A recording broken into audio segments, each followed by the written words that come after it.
Bonjour, comme à l'habitude, on fait un retour sur notre séance publique du 2 septembre dernier. Donc, avec M. Vautour, on va faire ce retour-là. Donc, je vais te laisser commencer, Michael, avec les premières résolutions.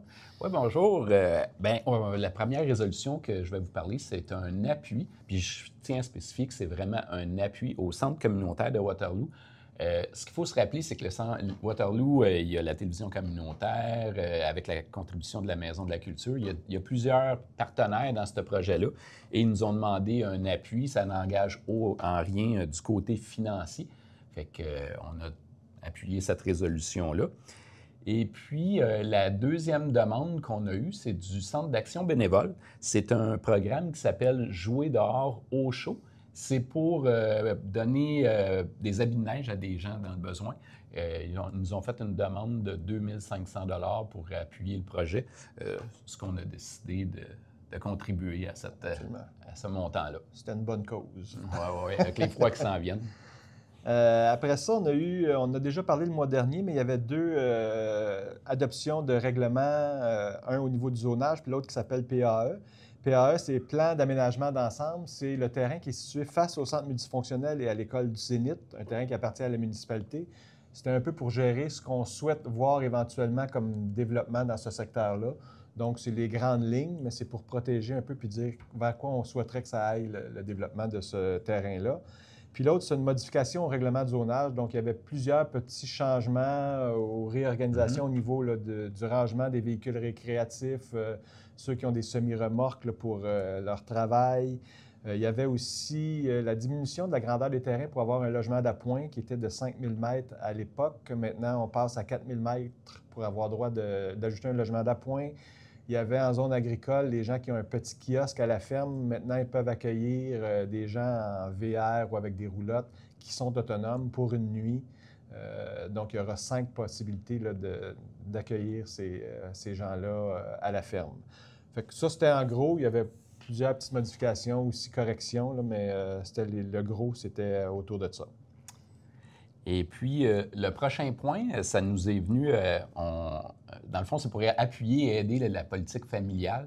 C'est une aide financière qui va permettre au service des loisirs et culture de pouvoir s'acheter du matériel pour pouvoir aider des citoyens. Ça pourrait être des barbecues, des brûleurs, des tables, peu importe, toutes sortes de matériel qui vont pouvoir faciliter les gens dans leurs activités du côté de la politique familiale. On profite de cette aide financière-là, si on peut l'avoir. On l'espère. C'est ça. Se croise. Ensuite, on a un avis de déclaration d'un chien potentiellement dangereux. Donc, il faut passer une résolution pour dire qu'il y a eu cet avis-là. C'est surtout pour dire aux gens de ne pas se gêner d'appeler si vous vous apercevez ou vous êtes en connaissance qu'il y a un chien qui semble dangereux. On appelle la Sûreté du Québec. Eux nous le disent. Après ça, il faut faire analyser le chien ou évaluer le chien par la SPCA. Puis dans le cas présent, bien, le chien a été considéré potentiellement dangereux. Ça ne veut pas dire qu'il est dangereux, mais il est potentiellement dangereux. Puis là, ça vient avec des règles à suivre. Ils doivent procéder au micropuçage, ils doivent le garder chez eux dans un enclos ou attaché avec un objet fixe qui ne peut pas sortir. S'ils vont se promener en laisse, il doit avoir une muselière. Il doit être à date dans ses médailles et tout ça. Fait que ça vient avec ça. Fait que nous, on a passé la résolution pour le confirmer. Puis là, le propriétaire va recevoir tout cet avis-là en disant qu'est-ce qu'il doit respecter maintenant. Puis, fait que c'est ça. Fait que gênez-vous pas. Si vous êtes en connaissance ou en présence d'un chien, dites-le. Puis après ça, on va pouvoir faire les analyses en considération de ça. Oui, puis je pense que des fois, les gens se gênent un peu. Faut pas avoir peur. J'ai vécu une situation alentour de chez nous, puis je pense que c'est un bon processus à suivre. Exact.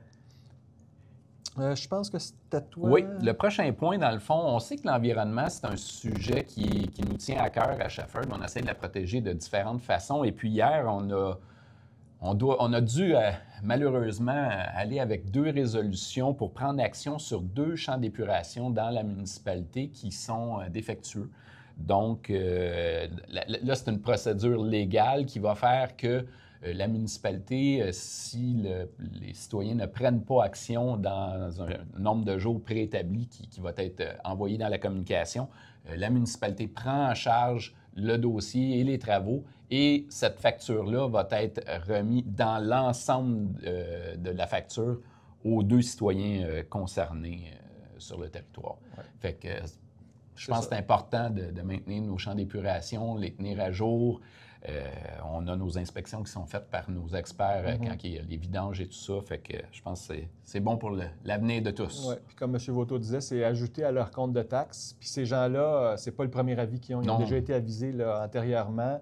Puis là, il n'y a pas de coopération. On est rendu à l'étape où il faut agir légalement. C'est triste, mais puis il y a des rejets souvent dans la nature du champ d'épuration. Donc, on n'a pas le choix d'agir. Après, je fais juste un petit retour là, sur le terrain de pickleball. J'en parle régulièrement parce que on a une communauté de joueurs de pickleball qui ont hâte que nos nouveaux terrains soient prêts. Donc, le petit compte-rendu, c'est en date d'aujourd'hui. Là, on est en train de faire la peinture pour les nouveaux terrains. Donc, on est le 3 septembre aujourd'hui. Je dirais que d'ici une semaine ou à peu près, les terrains devraient... si la météo, mais la météo semble être de notre côté là, pour qu'ils puissent continuer à faire les couches de peinture. D'ici une semaine, ça devrait être prêt. Donc, les gens pourront utiliser les nouveaux terrains pour terminer la saison automnale sur les terrains là, à côté du centre multifonctionnel.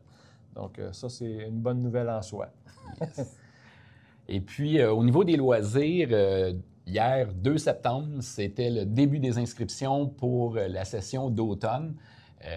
Ça a été très, très achalandé. J'ai eu ça de source sûre ce matin. Et puis, un petit rappel que je profiterai de l'occasion pour vous dire que c'est vraiment très important de passer par la plateforme KidsGo au lieu de passer directement au bureau des gens ou d'appeler. Ça vous garantit de beaucoup plus les chances d'avoir une place dans vos activités de votre choix. Et puis, ça simplifie beaucoup le processus dans son ensemble. Si on revient sur les autres activités qu'on a eues, on a eu la présentation du film de Shrek qui a attiré une 50aine de personnes dans le mois d'août. Et puis, on a la Journée de la culture qui va se tenir le 27 septembre au Centre multifonctionnel. Il y a différentes activités qui vont s'y tenir. Ça va être de midi à 17h. Et puis, pour les amateurs de mycologie, il va y avoir une session de mycologie le 27 septembre de 9h à 16h. Puis les inscriptions se font en ligne encore une fois. Et tout ça, je le rappelle, c'est sur la plateforme KidsGo, qui est une nouvelle plateforme. Allez créer votre compte. J'ai fait mon inscription, puis ça a été super bien. À retenir, KidsGo. KidsGo.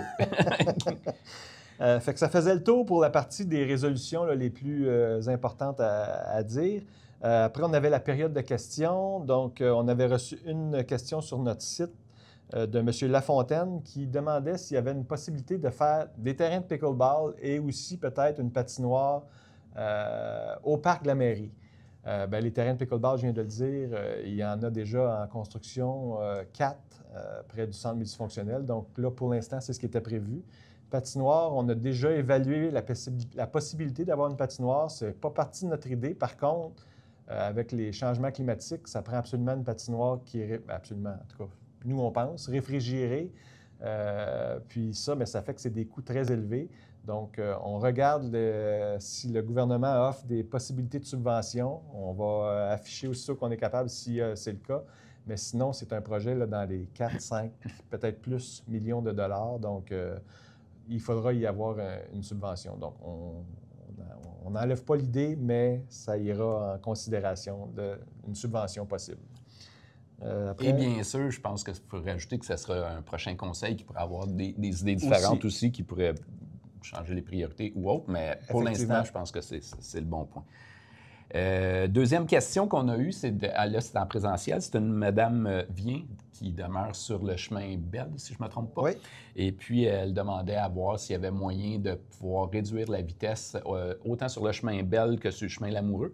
On a déjà fait plusieurs revisions de vitesse sur différentes sections du territoire.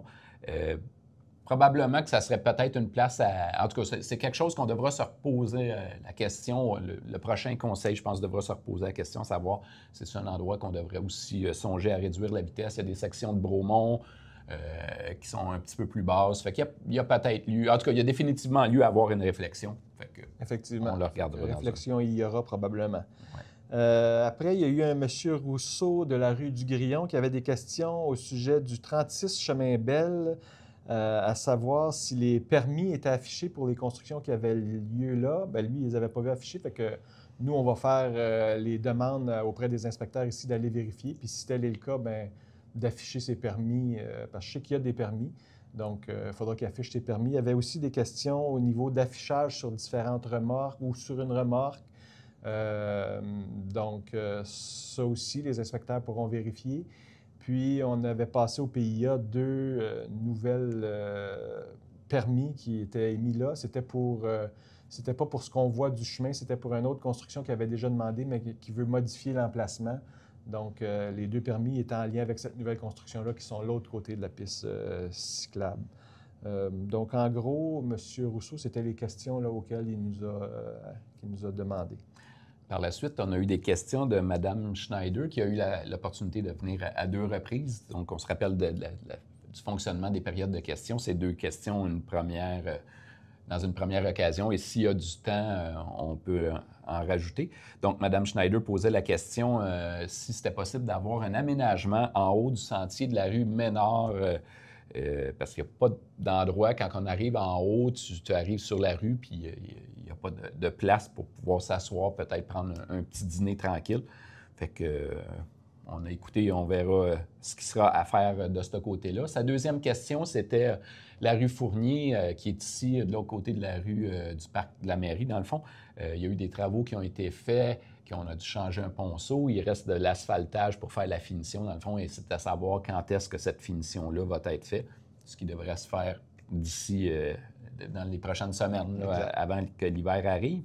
Et sa dernière question, c'était à savoir si le service de police de la SQ avait déjà commencé à occuper les nouveaux lieux. Et puis, non, c'est pas fait. Fait que ça va venir au mois de septembre. En quelque part. Fait que ça devrait être là. Un beau bâtiment en passant, impressionnant. Oui.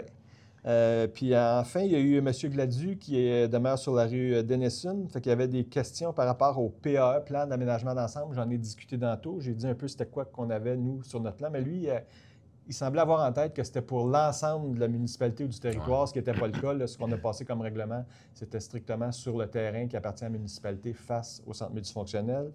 Puis il demandait si on avait les rapports de la SQ. On avait déjà dit c'était quoi qui était donné comme contravention, ce qui revenait à la municipalité.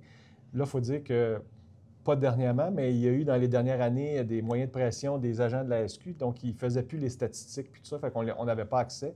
Là, ça leur a commencé depuis quelques mois, mais on ne les a pas eus. Donc, éventuellement, quand on les aura, on pourra probablement dire exactement c'était quoi, mais là, on ne l'avait pas. Donc, je pense que ça faisait le tour des questions. La prochaine séance du Conseil, exceptionnellement, est le 1er octobre, un mercredi, à cause des élections qui s'en viennent au mois de novembre.